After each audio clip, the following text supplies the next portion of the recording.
Hello guys! Naglaro kami sa rank game ng kaduo ko. Ang Bulacan number 5 at number 26 Philippine Franco last season. Gamit natin si San Goku sa katauhan ni Gord. Sa 4 out of 5 na laro namin, 4 na talo at 1 panalo lang. Ang saklap at mas masakit pa sa palo ng nanay mo ng sinturon sa puwet mo. Kahit halos MVP tayo sa 5 laro ay ang saklap pa rin, uhuho. Unang laro namin 8-0-8 ang KDA natin kaso talo.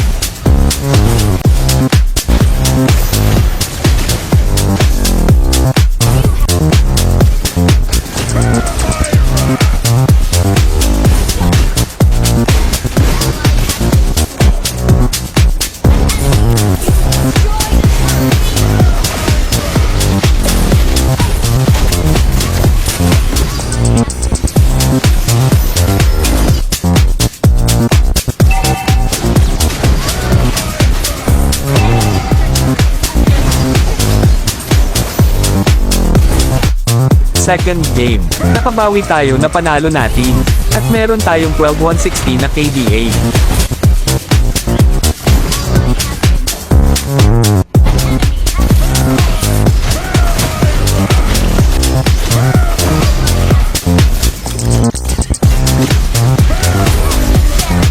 Third game sa Wina naman.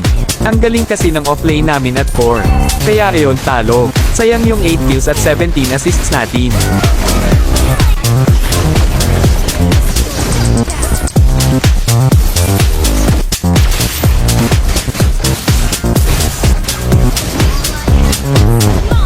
Pagdating ng 4th game ay gigil tayo na makabawi. Early game na kalamang kami dito. Kaso pagdating ng mid to late game ay biglang napubo yung core namin. Pumapasok kahit 5 ang kalaban. Kasama rin pala namin dito yung bad ang user na kaibigan ng kaduo ko.